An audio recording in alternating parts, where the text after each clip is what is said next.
Thank you, Mr. Chairman and members of committee. My name's Lisa Dooley, and it's my honor, my privilege actually, to be the Executive Director of the West Virginia Municipal League and represent the cities across the state. I thought what I would do today is just give you, of course, an introduction of my mayors attending here today for presentation, an introduction into municipal services, municipal government, an overview of those services and some of the taxes. And then your staff, your competent staff, sent us a list of questions to answer, and I'm going to be candid. I told Justin Hawthorne, you know, buddy, if I could answer all those questions, I could rule the world.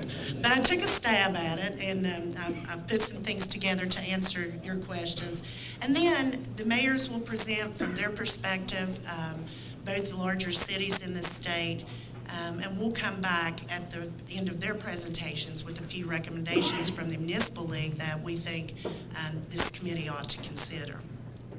So there are 232 municipal governments in the state of West Virginia, ranging from population of 9 to over 50,000. Thurmond is the smallest municipality. A municipality is the politically correct verbiage for city, town, or village. Thurmond is a town and is the smallest population with a population of 9.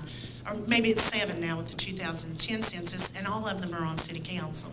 So they're all related. Then Charleston with greater than 50,000. What we want you to do today is to think about the cities not only in your areas that you represent, but think about the cities across the state.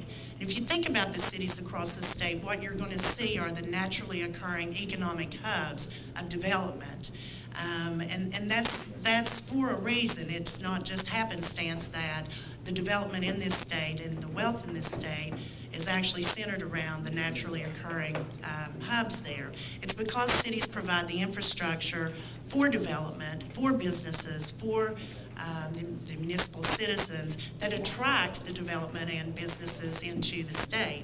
So when we tell you that strong cities mean a stronger West Virginia, it's just not a tagline we came up from a PR firm.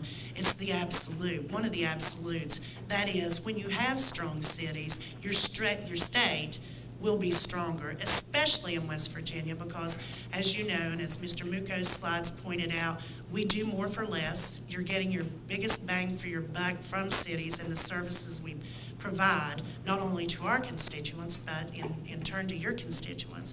Some of those services are, again, the infrastructure that attracts these naturally occurring development hubs across the state.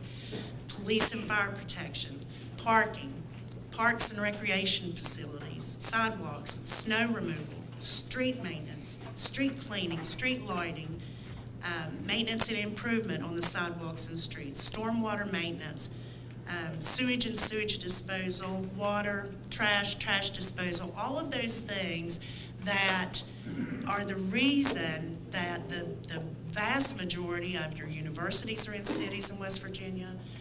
Vast majority of your hospitals are within cities in West Virginia. Again, as I said, the naturally occurring economic hubs are in cities in West Virginia because of that infrastructure and the services we provide.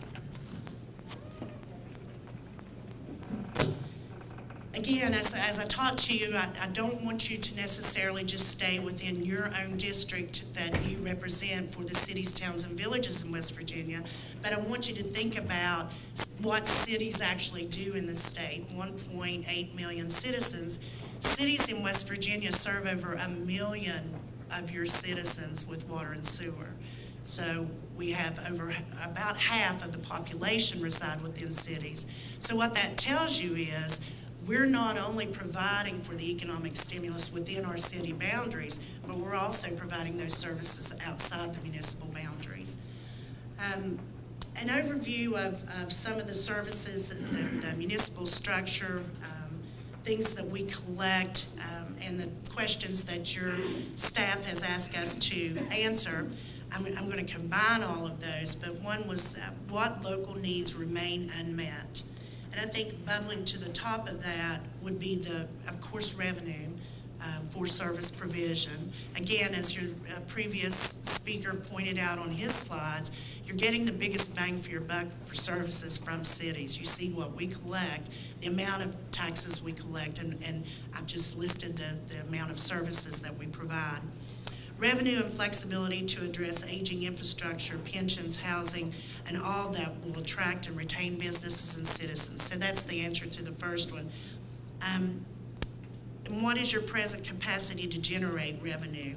You know, I have a report that'll list every individual tax or fee that a municipality can assess, but I think the previous presenter's slide showed that the B&O tax, the municipal fee, and the property tax are the top three within cities. And the cities who enjoy home rule in the pilot program are also coming in with sales tax numbers.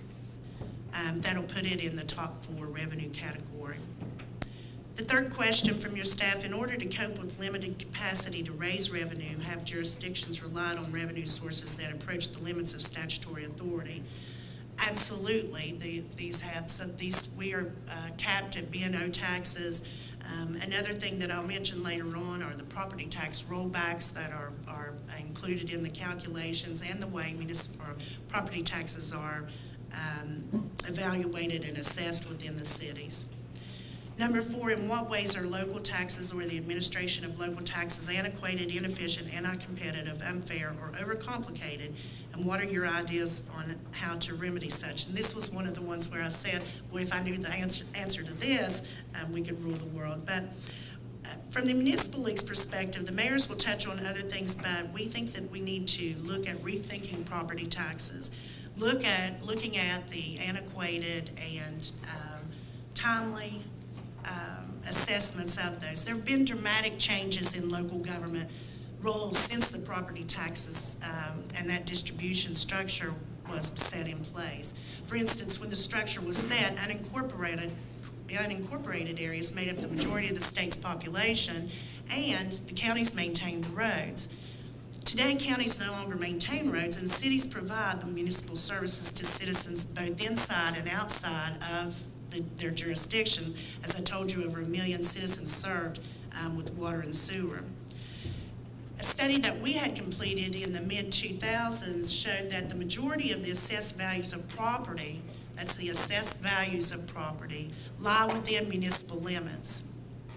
Yet cities, as you saw on the chart, receive a disproportionately smaller amount of those property taxes. So in other words, our municipal citizens are funding out of the municipal jurisdiction at a disproportionate amount that we think needs to be reassessed in the current time. There are several things that you can do to look at that, but we think that the nexus should be if you're within the city and the city is providing the services that it does, the majority of those taxes, less the education, forget about education, but the majority of the taxes, property taxes, should remain with the city for those assessed there in the city. They should not go to fund out-of-city projects and out-of-city jurisdictions.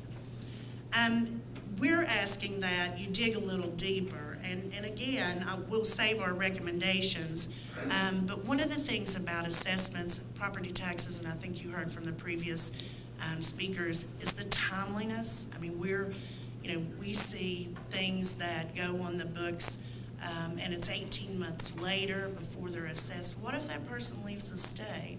I can guarantee you they probably aren't going to pay those taxes. Bringing up the technology, again, it's a complicated matter right now, but the fair tax should be equitable, it should be uniform, and it should be transparent. Look at getting away from all of this 60% of this and a half of this, and put it out there so the normal citizen knows if your house is worth $100,000, we're going to tax you at $100,000, and that's what your assessment, that's what your property taxes will be, not 60%, or if I go in and complain loud enough, even get a greater reduction, because cities lose when we don't have uniformity. On questions 5 and 6 that your staff asked, what state taxes are shared or levied on behalf of your local government or other interests of local government? I actually got answers from the city of Charleston on this, and I'd just like to read them because they're all encompassing and show what each city's budget includes, and I'll give staff a copy of this. But those taxes that are shared with municipalities are the gas and oil severance, the liquor sales tax, IRP fees, those are the fees on big trucks, not a tax but a fee, liquor and wine licenses, gaming revenue, both table games and video lottery, and then coal severance and the excess levies we actually level. But what the finance person in Charleston told us was that the absence of detail that supports the remittance of the above taxes renders forecasting, analytical assessment, and deviation explanations impossible. There's not enough data collected from the tax department or by the tax department that assists cities not only in forecasting, which is important, but also in collections. So that'll be one of the recommendations. Provisioning of this information would greatly enhance the city's ability to understand trends and expectations. That doesn't call for a tax increase or a tax decrease. It just calls for a better gathering of information on the consumer sales tax and the taxes that are levied on behalf of the cities. For example, the City of Charleston Consumer Sales and Use Tax remittance contains no information regarding the taxpayer name and amount, nor does it provide information regarding sales that were exempt from the tax. We understand taxpayer confidentiality. We live it every day. I'd put my finance guys up against any state in this union on that. We take it seriously. We bond them. They take their job seriously. We understand the competition between Walmart and Target or Rite Aid and Walgreens. But we need that information. Not only would it behoove the cities to have that information, but also the state, because when a business comes in, they'll get a state license, and in the old days when the state collected the B&O tax, we could share that information. So the cities helped the state get information on who was moving in the cities. There was a cross-check and a cross-reference that we could check for collections. Now, we're not sharing that information. Number one, the state got out of the B&O tax collection. So if we could even share on the sales tax, again, we know what we're doing. Just let us share in that information and collect that data so that we know, we have a better analysis. We know when the deviations are there, what's causing them. And we could also, again, as the previous speaker said, we'd have the ability to trend different business sectors. And we have to be able to do that in this changing world. Question 6 from your staff was a statement and a question. Municipal B&O taxes and certain personal property taxes levied on businesses have been held out as especially anti-competitive and detrimental. What are your ideas for reforming? First of all, from the League's perspective, I think B&O gets a bad rap. It's a bright line area on a business's tax returns. It's right there on probably number 12 or 13. It's as transparent as can be, and it is for the privilege of doing business and the cost of doing business within the city. Again, businesses and development are attracted to that infrastructure, and it is a very, very low rate. Very few exemptions, so it's primarily uniform, and it is a very, very low rate. The city told us that clearly cities are not exempt from facing ever-increasing cost of providing essential service to its citizenry and businesses that operate within the city boundaries. Undoubtedly, efficiency and technology are valuable tools for offsetting some of the costs, but there is a limit to the contribution these items can make. Left with the need for a revenue stream to sustain service provisioning at an acceptable level, it should be one that is naturally price escalated. In other words, as the price of the cost of service goes up, so should the cost of, or that tax or fee escalate, so that we are in a competitive nature, so that we're paying for our services with the fees we're collecting. What's happened over the years is that the price of services is outpacing what we're collecting. And so you've seen the cities go out and look at relatively innovative things like the user fee and have had some increases in their municipal service fees. But the B&O, and to this end, the B&O tax is the only revenue stream that meets that criteria. And it's sufficient in contribution amount to satisfy this need. So the sales tax contains too many exemptions for us just to get rid of the B&O.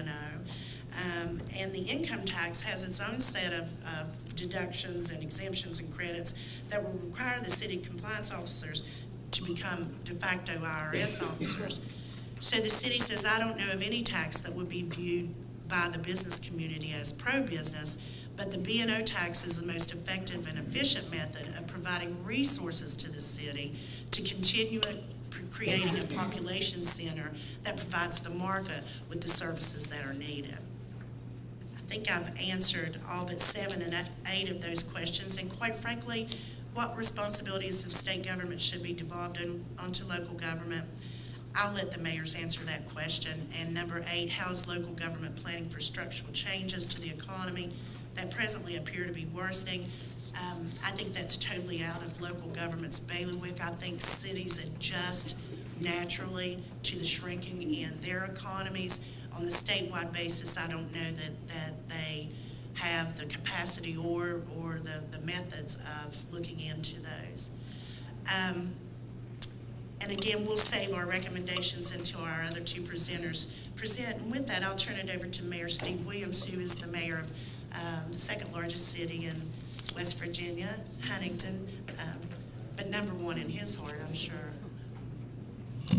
It's a constant reminder that we always have to work a little bit harder.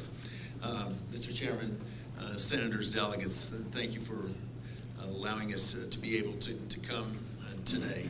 One thing I've learned in the last 2.5 years as mayor of the city of Huntington is that we have to compete every single day. Just as you are making decisions regarding the tax policy of the state of West Virginia and considering each of the states that surround, whether it be Virginia, Maryland, Pennsylvania, Ohio, or Kentucky, or even states that are even nearby, where we start to look into North Carolina and look on over to Indiana and down into Tennessee. We know that we have a market that we have to operate in. So many of our cities are faced with the proposition of having to compete not with neighboring communities as much as neighboring communities in other states. A stone's throw from downtown Huntington is Ohio. Right down the road from Huntington is Kentucky. And the decisions that we're having to make is based upon the market that we are competing against, because particularly when we're seeking business development, business location in our communities, we know that there are individuals that can take full advantage of our market and just operate just right across the river, just down the river from us. We speak fondly in our market of the tri-state area, but make no mistake about it, if somebody locates or moves into Ohio, those tax dollars go to Columbus. They might be spending money that turns over several times in the area, and certainly they'll come into Huntington to shop and such, but when they go home, their tax dollars are going to Columbus. When they're down in Ashland, Kentucky, their tax dollars go on to Frankfort. We have to weigh that. Fact is that we, on a daily basis, have to provide a value proposition. What is the value that someone has, one, to live in our community, to do business in our community? And the city of Huntington in recent years just hasn't been able to compete. We're stepping up to the plate now, principally because we had home rule, and we thank you for that, because we did have the opportunity to begin making some decisions for ourselves. But these were decisions that we needed to make that was right for us.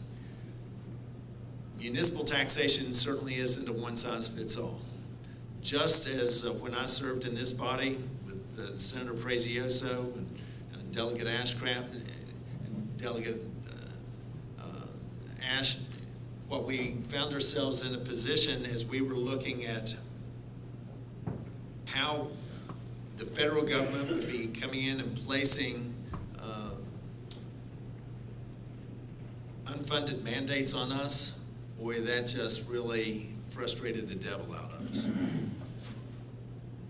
In similar measure, you don't necessarily place unfunded mandates on us, but what we're asking for is simply the freedom to be able to make our own decisions. One size does not fit all. In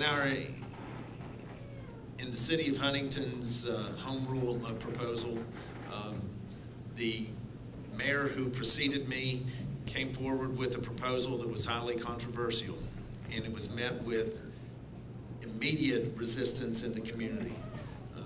The county commission was against it, Marshall University was against it, the Chamber of Commerce was against it, labor groups were against it, and about the only people that were standing there for it were the so-called wise souls sitting in City Hall. And guess who's not mayor anymore? I came in as mayor understanding that this is something that we just weren't going to implement, and we had lawsuits that were facing us. It was an occupation tax. It was highly controversial. Now, interestingly, right across the river in Ohio, there are communities that have an occupation tax. There are communities right down the river in Ashland, Kentucky, doesn't also have an occupation tax, and it was the administration's feeling, well, if we're competing in this area, we should be able to do this. It was met with major resistance, and the citizens of the community spoke. We're elected by the same people who elect our delegates and our senators in our area. We have to face them every 4 years as well. Once again, we have to face what we are trying to do with a value proposition, and there is nobody in a better position to determine what that value proposition is than the local government working with the individuals in their community.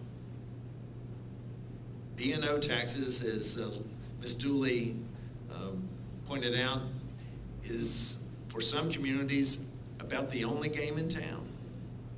We made a decision in Huntington to get rid of B&O taxes for manufacturing because we wanted to encourage manufacturing jobs to come back into Huntington, and at least be able for our development officials to be able to say, if you locate out in the county or in the city, you're still going to have the same tax liability. I didn't want to have that uneven playing field, but I felt very comfortable to be able to say that in the city of Huntington, we provide professional fire protection, professional police protection. We have the infrastructure in place. You don't have to build water and sewer to raw land out in the county to be able to locate there. That was the value proposition, the opportunity to be able to compete. And we received that opportunity as a result of home rule. One thing that we did take full advantage of, we proposed the implementation of a 1% sales tax. That was going to be the great experiment in our community, because there were those who were saying, you add the 1 penny on the sales tax, you're going to drive individuals out of the community and start shopping somewhere else, and that just didn't happen. It didn't happen. Our downtown is the most vibrant downtown in at least 100 miles. And you come down into our area, we have shops that are opening, and people are spending money. They're spending money in the restaurants. They're not going across the river, and they're not going just to the city boundaries outside of the city and buying something there. Now, we've had businesses that have located right on the edge, of the edge of our corporate limits, but they located long before what we have done in recent years. What I'm looking for is for the ability to be innovative. I have very distinct challenges that are unique to Huntington, that are not unique to any other community. I have 190 miles of roads that I have to maintain. I have 220 miles of alleys that I have to maintain. I have countless miles of sewer lines that I have to maintain. And when there is a major snowfall, they're not calling the state highway. They're saying, why isn't the city cleaning up the snow? And the reason is that in Huntington, we have 27 miles of state highways, and we have a wonderful relationship with the State Highway Department. If we need help, they are there to assist us. But if Route 60, coming right through town on 5th Avenue or 3rd Avenue, has potholes, they're calling my office. Because they don't distinguish that's a state highway versus a local highway. We have to have the ability to be able to pay for these things, but what I want to be able to do is I want to be able to be innovative. I want the opportunity to compete. Delegate Ashley, I screwed up earlier, sorry. Just had a major freeze. But what we're seeking to do is simply to be able to say locally, and I've heard many of you say it, let's not have Washington do it. Let's let the decisions be made in West Virginia, because West Virginians are in a better position to be able to make these decisions. Huntingtonians are in a better position to make decisions than being made by 134 members of the two houses in Charleston.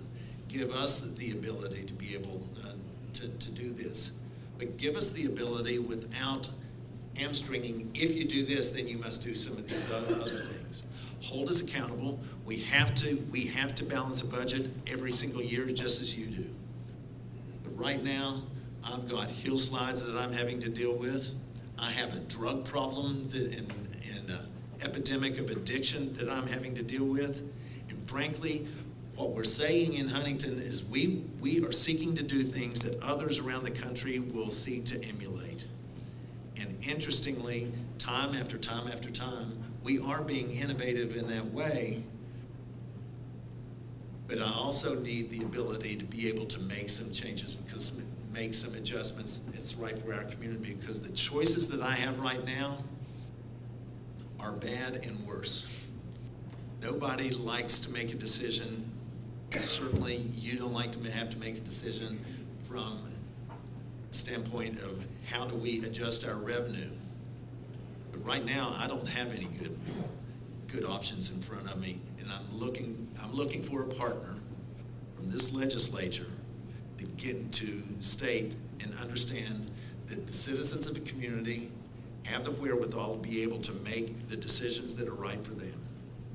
And with that, then I'm going to be held accountable, and next year I'm going to be up for re-election just as the rest of you, and I'm going to be held accountable for every decision that I make. And frankly, every day, the mayors and city managers have to make decisions every single day, and we need to be held accountable for them. And if we're not willing to be held accountable, we have absolutely no business sitting in this position anyway. Just as you cast your vote every single day during session, you have to be held accountable. It's time for us to put our big boy britches on and know that we have the ability at the local level to be able to make these decisions. Thank you.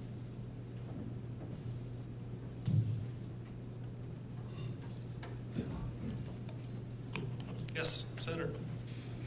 Thanks. Thank you, Mr. Chairman. Blue lights on. You're on. Hear you. Mayor Williams, it's a Pleasure to see you again and serving in your new capacity. And, you know, I understand what you're saying, because I've got two dynamics in my district, Fairmont and Morgantown. Both have major universities, but dissimilar problems. The road problem in Morgantown is big. The city in Fairmont found a way to assess a fee, and the roads are being paved in the city. And actually, we're seeing the benefit of that, because the property values seem to be going up, and people aren't complaining about the roads in the city. How do we, you know, you talk about accountability. You're going to have to make those tough decisions. There isn't any way around providing services that aren't going to cost money. That puts a tremendous burden on you either to raise taxes or fees. And you talk about accountability, you know, we hear no new taxes and things of that sort. How would you suggest that we help you to make your job easier? Because ultimately, you're gonna have to have the burden of either raising taxes or fees and address the public at election time, and usually it's not going to be a good outcome. Well, Senator, the one difficulty that we have is that as we made a decision on the sales tax, now we made a conscious decision that we were going to eliminate the manufacturing tax, and we reduced the B&O tax by half for retail and for service businesses.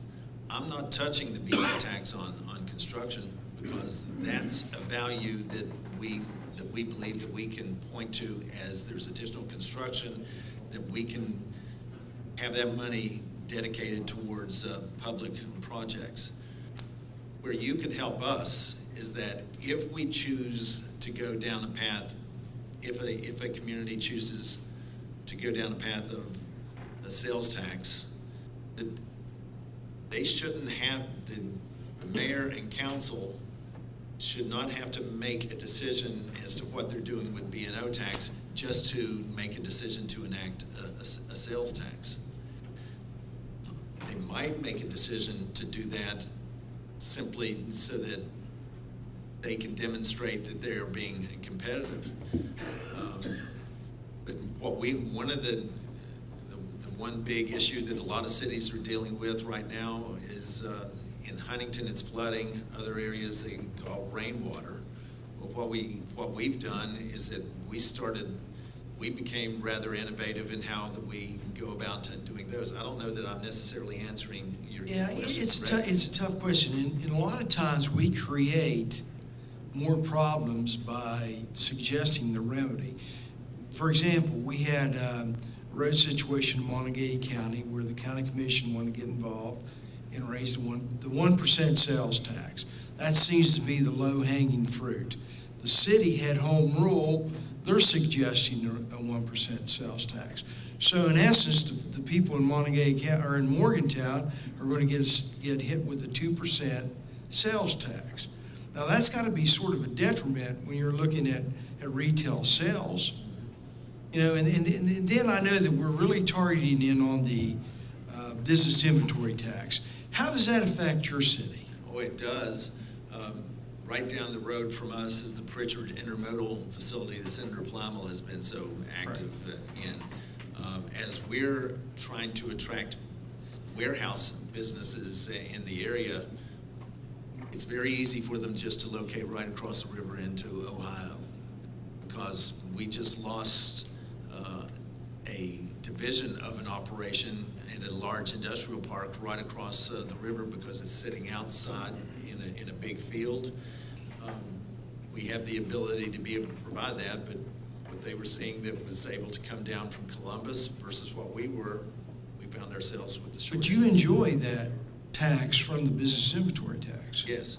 And your county certainly. Yes. And so how do we replace that with that? You know, it's going to have to be a constitutional amendment. We're going to have to change the Constitution to get at that business inventory tax. In the meantime, we want to make it revenue neutral. You know, how do we replace it? I mean, how's it going to hurt you on the other side if we eliminate the business inventory tax and then you're not the recipient of that money? And the difficulty that you have in the decision that you're making is that you know, I don't recall how much revenue is lost out of the state coffers, but you can't afford. It's not so much the state coffers on the business inventory. You guys take the hit in the counties. What I meant is that what comes into the state, that money absolutely cannot be removed and then all of a sudden be saying, well, cities, it's up to you to be able to make up the difference. Exactly. What do we do? That's where, that, I mean, this is not a new That's problem. where This these is the third conversations- tax study I've been on. You know, I went through the Underwood administration, the Manson administration. We all, you know, had great expectations. But when you get down to it, the reality is you're going to have to replace it. Nobody wants that business inventory tax. That's the craziest tax I've ever seen. But to replace it, the school system take a hit, the counties take a hit. You know, sometimes the devil you know is better than the devil you don't know.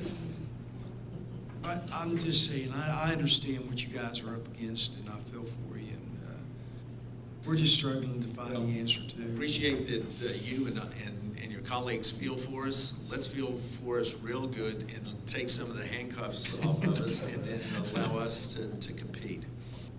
We'd love to. Thank you. Mayor McKenzie. All right.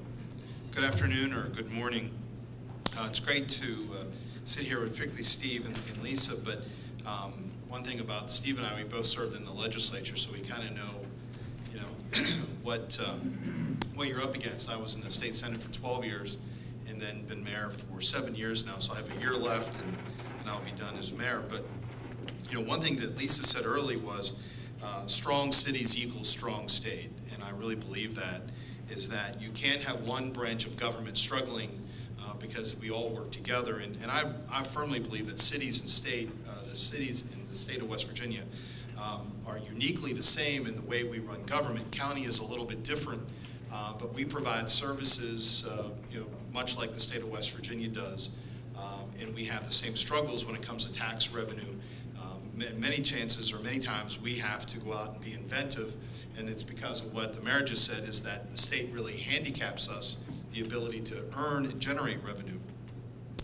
One last comment is that I really believe, as the mayor of Wheeling, you know, yesterday I had breakfast in Ohio and lunch in Pennsylvania, and so I'm competing with those states every day for, you know, everything from law firms to manufacturing to doctors' offices. You know, we've had tremendous impact on the way we legalize or allow medical facilities in the state of West Virginia. And so that's been a big issue because we've chased the medical care, a lot of it out of West Virginia because of the way we go through the accreditation and stuff. And they simply just open in Ohio and Pennsylvania, so all of our patients in West Virginia, they'll simply just drive across and seek health care in other states because they can't get the ability to do that procedure in the state of West Virginia. But I really believe tax reform and education reform are the two most important things that we lack in West Virginia in our struggles. It's the way we're educating and paying for our education, and then of course tax reform. One other quick point that I'd make is I'm really excited to see that Russ Sobel's on your agenda today. I know Senator Prezioso, you may remember, but Professor Sobel was here years ago and gave a presentation when I was in the legislature. And when I became mayor, I literally took what he said to heart. And one example of that was that he said that you can't get in the way of entrepreneurial spirit. You can't be a roadblock. You can't deter investment because it simply is too easy to go somewhere else. And so one of the things as mayor, we haven't talked about home rule much, but one thing is at home rule, when I became mayor of the city of Wheeling, I quickly learned that the city of Wheeling had 77 licenses in the city of Wheeling. And so one of the first things I want to do was eliminate all of this bureaucracy. Why do we need 77 licenses? And I quickly found out that the city of Wheeling could not change, decrease, or increase the licenses in the city of Wheeling. Only the state legislature has the ability to dictate city licenses. And so fortunately, Wheeling was a home rule city. We amended our home rule application and quickly moved from 77 licenses to 3. Fortunately, the legislature thought that was a good idea, and a few years passed that all cities now can reduce it. But that was an example of why did we need 77 licenses? Why did we have that bureaucracy to handicap? And so that was something that the state of West Virginia said, cities, you know best for what's good for your city. Go ahead and determine how you license and maintain business in your city. And I will tell you, we went from 77 to 3, and the amount of revenue and licenses went up. So we got out of the way of the entrepreneur in our city, and we made it something that was important for the community to get out of the bureaucracy of entrepreneurial spirit and invest in our community. And I think West Virginia can do the same. I'm not going to go through each of the slides. I did do a little presentation I'm going to quickly go through. I think Lisa did a great job of answering the questions, but I would tell you that the local needs remain unmet. Infrastructure is a big deal. That's still, we maintain, it's interesting. The mayor said that he maintains more miles per in his city than the state of West Virginia does. That's pretty powerful. Think about that. In his city, he maintains more miles of road than the state of West Virginia does. Hundreds of miles of road in our city as well. And the city of Wheeling every day is out there plowing it, paving it, potholing, fixing it, and the citizens know who is responsible for those roads. Pensions, again, without home rule and without sales tax, I can tell you the city of Wheeling, I know Huntington and Charleston, we would be in really bad shape if we didn't have home rule. That the home rule really made a dramatic change in the ability to fix our pensions, and because of the sales tax. And of course, dilapidated buildings. If you go in any city in the state of West Virginia that has somewhat of a downtown, dilapidated and vacant buildings is definitely one of the biggest problems. And of course, you need money. You have to have money to fix that problem. Something that really kind of struck me was that the study that the Municipal League did several years ago, and of course the tax people this morning shared this, that we have the lowest share of revenue from state government, but well below the national average. But West Virginia has the highest share of charges and miscellaneous general revenue. Basically what that means is that cities need revenue. So what we're doing is we're going out and nickel and diming our residents that live in the city to meet that capacity of need to pay for fire, police, infrastructure, roads, and so forth. So while we don't get much revenue share from the state of West Virginia, the state of West Virginia is really getting that revenue from our residents, not giving it back to us, and then in turn the cities have to, as I say, nickel and dime the residents to make sure that we can provide full-time police and fire and infrastructure needs. In the city of Wheeling, our general revenue budget's about $32 million when you add water and sewer. In the city of Wheeling, we're a full-service city, so we do garbage, we do water, we do sewer. So our budget's significantly higher than that, but just general revenue. Just to give you an example, there's been talk about B&O. B&O tax is about 34% of our general revenue. So you reduce or eliminate B&O, we're talking about eliminating a police department or a fire department or substantial. So, while I'm not a fan of the B&O tax, the revenue is needed, and that goes back to, Senator, your comment on any tax. You eliminate it, you still need the revenue. I can tell you in the city of Wheeling, we've done substantial changes in reducing some taxes. We've reduced our B&O tax. We eliminated, like I said, 70-some licenses. We went to a single permitting process, and we're seeing year over year our revenue going up.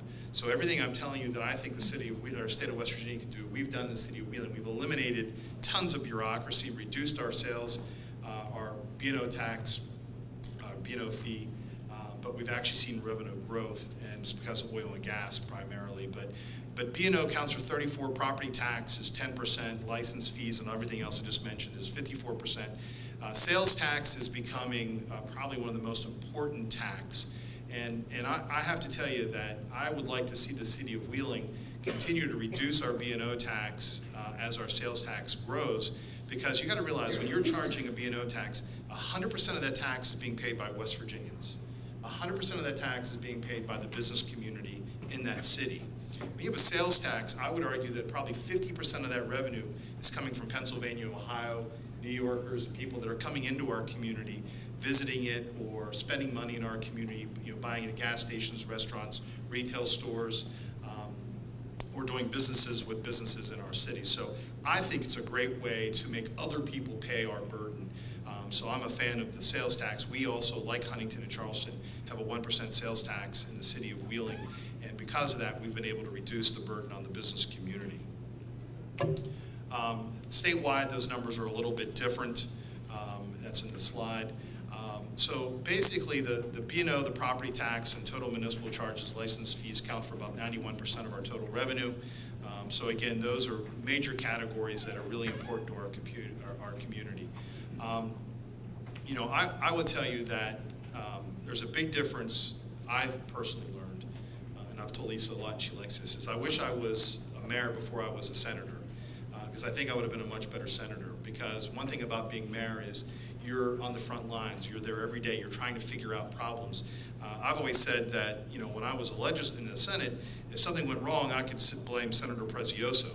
It's just that was his fault, not my fault. When you're mayor, there's no one else to blame. Steve and I are on the front lines, is that, it is what it is. We got to solve the problem. We're problem solvers as being mayor. There is no one else, and so there's a big difference between being a legislator and being mayor that I've learned, and I truly wish that I would have maybe done the opposite direction, but it's important to be competitive. And I think it goes back to Senator Prezioso, your point is that how do you do that where you can still be competitive but create the revenue to pay for police and fire and things like that. And that is the task at hand, and that is really the big question, is that I can't have less revenue really than what I have, and if I do, then I've got to cut services. It's plain and simple. I have to provide police, I have to provide fire department, I have to plow the roads, and those things are very important to the community. More of a point, at the beginning of my speech I was going to say, my presentation is less about facts, more about opinions. We heard a lot of facts this morning and not much opinion. I'm more opinionated than fact-driven here, but I truly believe, I've done a lot of research on taxes around the country, and we do have, I believe, one of the most complicated and archaic tax systems in the country. And I think it goes when you look at how we nickel and dime our taxpayers. I would much rather pay a little bit more in my property tax and get rid of my personal property tax, or get rid of a lot of fees that cities and counties and the state charge. And I think that when you look at a lot of states, particularly Virginia and Texas, that's one of the reasons they always lead the nation in economic growth, is it's not necessarily the tax burden is dramatically less, it's the way they tax their citizens and their business community, and I think it's made a tremendous positive in those two states. And that's why we're always 49th and 50th when it comes to economic growth, and they're always number one and number two. And that's my next point here, is that when you're in Martinsburg or Bluefield or Huntington or Parkersburg or Wheeling, it's simply just too easy to go across the border and buy your goods. The people in Charleston and Kanawha County and central West Virginia are so isolated that they don't always understand that it's easy for our consumers to simply jump in the car. Until West Virginia eliminated the sales tax on groceries, I would venture to say that 50% of the people in the city of Wheeling simply went to Ohio and bought their groceries. It was 0%. I can tell you a fact that and we can see this because of our B&O collection, our grocery stores' revenue were up dramatically. It's because consumers now in our state, and maybe even consumers in Ohio, that are working in Wheeling now will stop at the local grocery store and buy those groceries, and then simply going over to Ohio and save that 6%. So we have to make sure that any changes that we make, that we don't become uncompetitive or anti-growth, because it's just too easy for the border counties. And I would tell you that if you look at Huntington and Charleston, or Huntington and Parkersburg and Wheeling and Weirton and Martinsburg and Bluefield, some of the largest cities, Morgantown, are on borders. It's easy to drive. The other point that I wanted to make is that the State Chamber of Commerce did a presentation, and I was really impressed with what Kentucky had done, and I've been looking at that.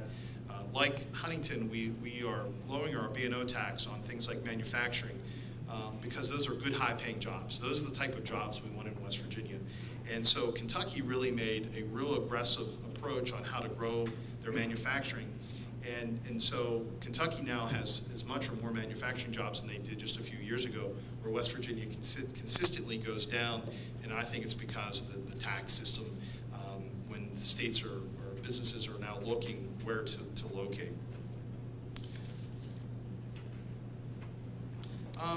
At the end of the day, all cities really want, and I think the taxpayers in general, the business communities, they want property tax fairness. We heard a lot about the previous speakers talk about property tax, and I think that the way we do it is sometimes not competitive with our neighboring states. And while the business community, as I call them, the job creators, people that you and I work for, if they don't want to locate in our state, they're simply going to go somewhere else. So ultimately, then the families go with those jobs. So while it's not always popular to say we're going to give the job creators tax reductions, at the end of the day, we need to have jobs. At the end of the day, we need to have investment in our communities. And if we chase away the people that are doing that, then we lose jobs. I heard the delegate question a lot about coal. And, you know, you're fighting for your area because coal is important in those parts of the state. And again, while that issue is much larger than just taxes, it would make a decision maybe for a coal company, if they had a coal company in say, Illinois or out west, they can make more money per ton mining coal somewhere else than they come in West Virginia because of tax, well, then that is important to the coal industry. So as things change, we always need to make sure that we're competitive. And again, why am I giving such a broad perspective as a mayor? Because as mayors, we're in the economic development business. We need to make sure that people want to come to our communities because, again, I have police and fire and I have to provide these services. I need economic growth, and if because I'm in West Virginia, we're automatically anti-growth or non-competitive, there's not very much that the mayor of Huntington or the mayor of Wheeling can do to become competitive. Because I don't have the resources, I don't have the deep pockets to make changes that would create or have the opportunity for growth. So again, the state of West Virginia has to be as competitive as possible, and then allow the local governments, if it's the county or the cities, to really make sure that we have the ability to do that. To improve financial health in West Virginia, we need to look at property tax valuations, oil and gas economic impact, and the government consolidation, I think, are really important. We have 55 counties in the state of West Virginia. We have 200 and some cities. Senator McCabe years ago was big on governmental consolidation. I will tell you that'll never happen. It'll never happen. Why will it never happen? Because no one wants to give up their mayor's seat, their county commission seat. It's just not going to happen. Now, it could happen. Only could happen if you force it to happen. And I think that's ultimately what's going to happen, or going to have to happen, because cities anymore, even volunteer fire departments, can't buy fire trucks.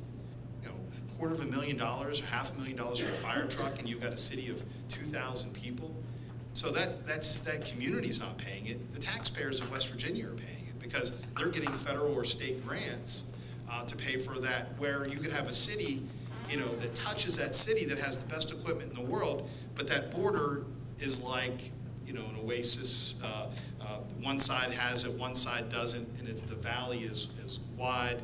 And why does that municipality need a fire truck? Why do they need to spend $250,000 when maybe the city or the town next to it has a really great fire truck that could easily serve that 500 people? That's really broad, and I can tell you that cities, no offense to Lisa, cities and counties are not going to do that because of the political issues. But I think the legislature could really start looking at giving us somehow kind of a benefit if we would consolidate government. Oil and gas economic growth in our area, northern West Virginia, is huge. I'm going to talk about property tax. I will tell you, and I'm going to show you in a second, the disconnect between property tax versus praise assessed. I heard the tax department several times say that they're making significant improvements, and I would say they probably are. And I also heard this brought up that we pay taxes in arrears. We tax what we have. I believe we should tax what we have, not what we had. I think it's really tough. We're trying to go back sometimes and figure out what someone had 18 months ago or 24 months ago versus what I have. When I walk into the sheriff's office, I know what I have. When did I sell that? Did I have it on that date? I don't know.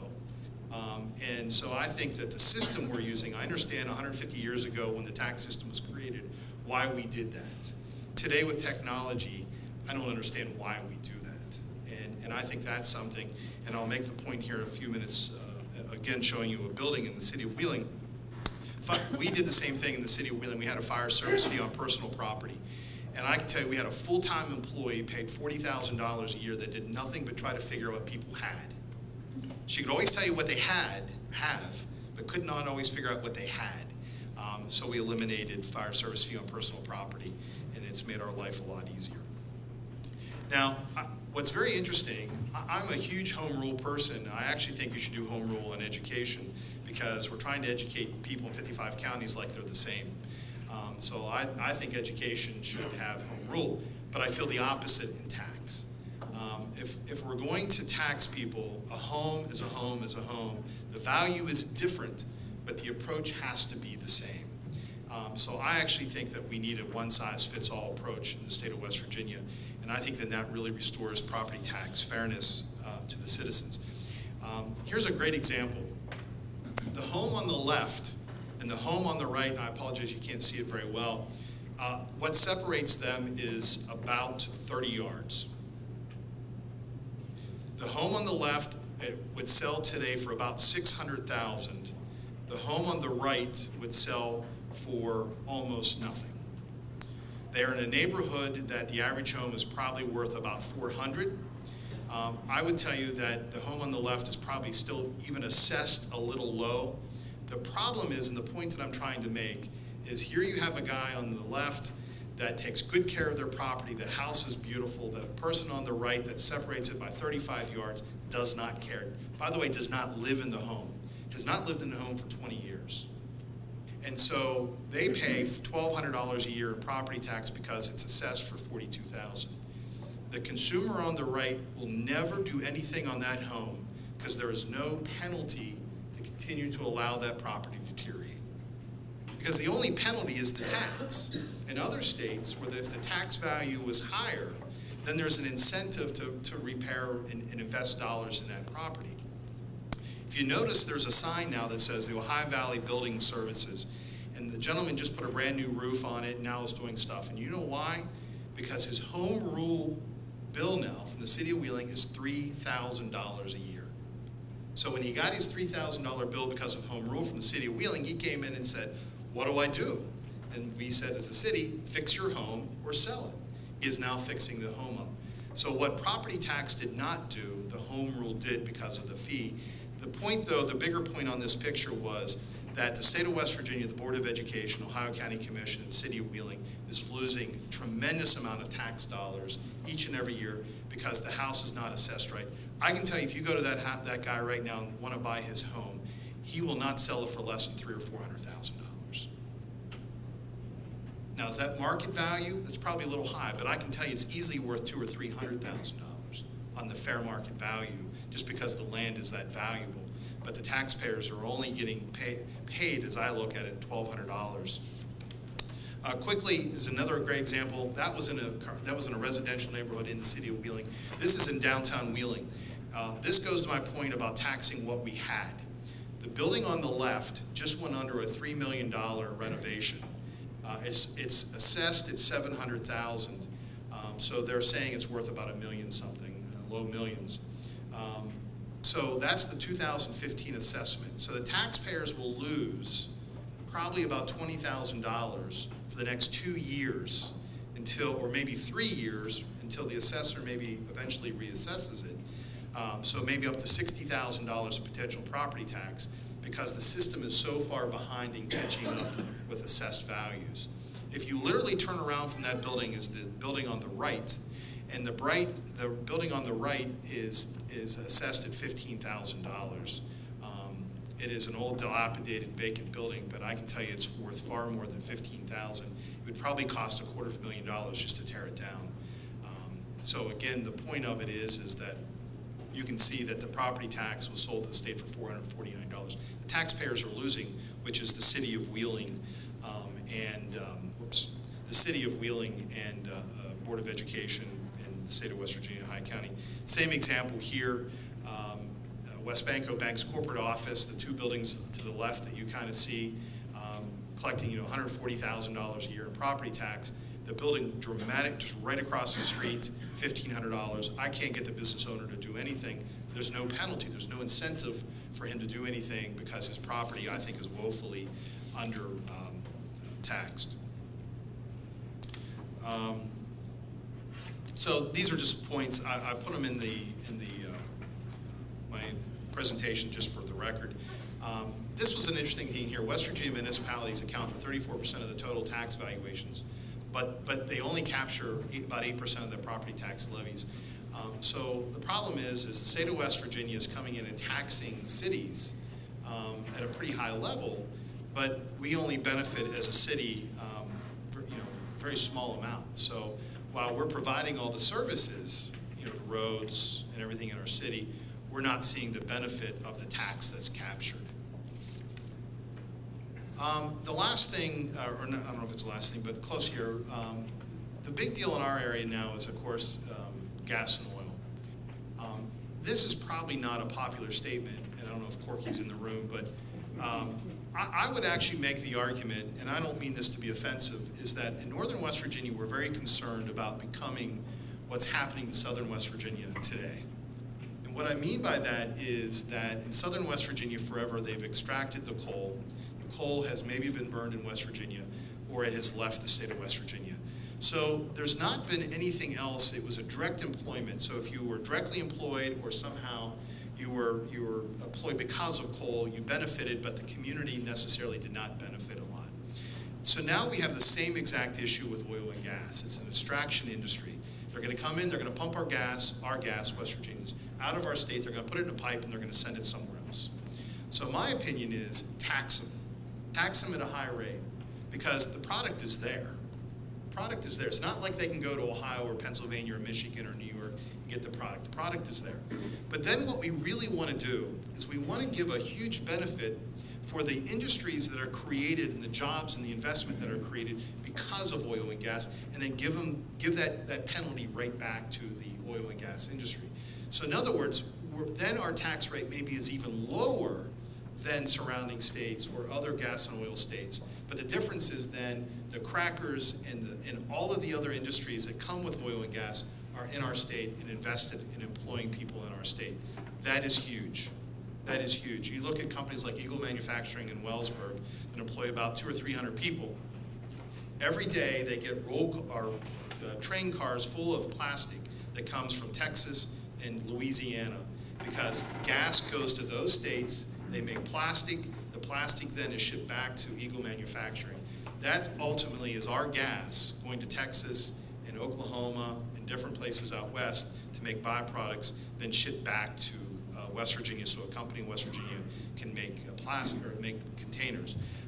But I really feel strong about that. I think the legislature really needs to look at that because we've got to create the opportunity. The end result is if we can create thousands of new jobs because of oil and gas, it's a win-win.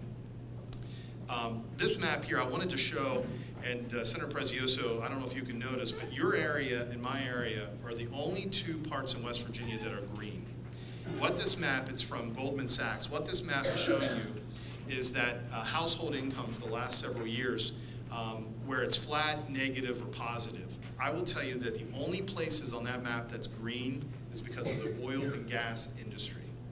And you can't really tell, but the northern panhandle of West Virginia, in central West Virginia, the Fairmont, Clarksburg, Bridgeport area is green. So ironically, West Virginia has two of the spots, and it's 100% because of oil and gas, or the majority of it's because of oil and gas. The Balkan region up in the Dakotas, and then of course Texas. So oil and gas is making a tremendous impact on our state. We just need to capture that revenue. Home rule, it fixed a lot of problems for the cities. It's a big deal. And the last thing I think that it's a statement is that tax reform is critical to West Virginia. We need people to move here. We want people to live here. And then businesses, as I call them, the job creators, the people that you and I work for, we have to have the business community. We've got to be competitive. And if we're competitive, we create opportunities for our citizens. Thank you. Wonderful. Now, Lisa, did you have a few Just recommendations? a few recommendations, and I'll briefly go over them so you can adjourn for lunch. And I will give the written, and I will give the written reports to staff so that you can have those to share as you deliberate change. First of all, foremost on our list is local government autonomy. I think what's working now, as the mayors have told you, is home rule. we know what works, we know what we need individually, and while home rule is a big step forward, we think it's one of the answers in reform. Second, and just as high on the list, is we need a modernization of our systems in the state tax department. Senator President, as you said, we can't lower taxes and not replace them to those who need them to provide services. But I believe there are so many gaps that can be closed because of the outdated systems and because of the information that's not collected, that it can make a big difference in what the tax break is and what you're going to take away. In other words, I think we would be collecting more and those gaps would be closed with more information and more data. And I say that because as the cities are implementing home rule and the sales tax, the tax department is not able to help us because they don't know who resides in a city, and we're talking about businesses in the city and outside the city. And we're going to run into some problems when we talk about the internet and buying things over the internet, as in some cities share zip codes. Some cities have zip codes that expand outside their boundaries. We don't necessarily want to over-collect, but we need that data. We are desperate for that data. Not only, as I told you, will it help us in forecasting, help us share information for the cities, it will give us a truer picture of what is within and without the city, things that are out of our control, as I said, with the internet sales tax and things of that nature. We believe there has to be a reform in property tax. As the mayor mentioned, we need uniformity, we need it streamlined, we need the timeliness put in place. And as the mayor said, what we had and what we have, there are also gaps that we think can be closed if we provide that change in the methods of calculation. The rollback exemption, understand the rollback provisions that are in property tax about as much as I understand tinkering with my car's motor, and that's very little. But I do know that it's designed that it will keep local government's revenue either stagnant or a decrease if property values increase. Now, what I said doesn't make sense, but that's the truth of the matter. As property values increase, so should taxes, in our opinion, to keep up with the escalating cost of providing services. But with the rollback provisions, we're running into problems where the cities will have to go back and increase their tax up to their cap because property values increased. Again, fairness, equity, get rid of the outdated situations. We know there are things that were put in place because of things that were happening in the 80s. But let's go back and revisit these. Let's make it at least transparent to the citizen of what they're paying their taxes on. And I think if we're looking at the property tax, that's one of the things we have to do. Allow for growth. Again, eliminate that rollback provision or cut it down some so that as we're seeing growth in values, and if it's a timely measure, it's now, not 18 months ago, that we're actually seeing the increase or the decrease in the taxes. The one thing that Patty Hamilton and I have discussed over the past couple of years is we need to eliminate the state and federal preemption on local government.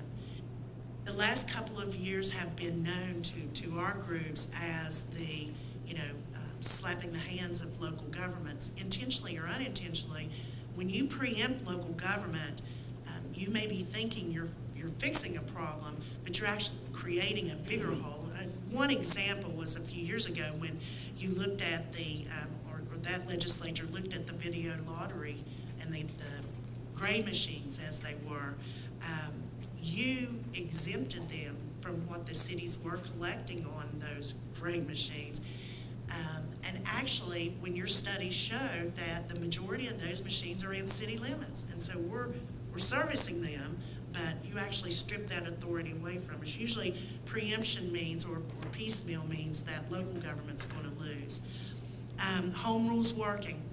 help us learn and grow as we learn. As the mayor said, there are some exemptions in there and some things that you put in there that are tying the hands of local government, when in theory and in practice, we know what's working. We know what's working in our cities, and it's working as they're implementing. You're just not allowing us to change. There are some caps in there that we need to work on.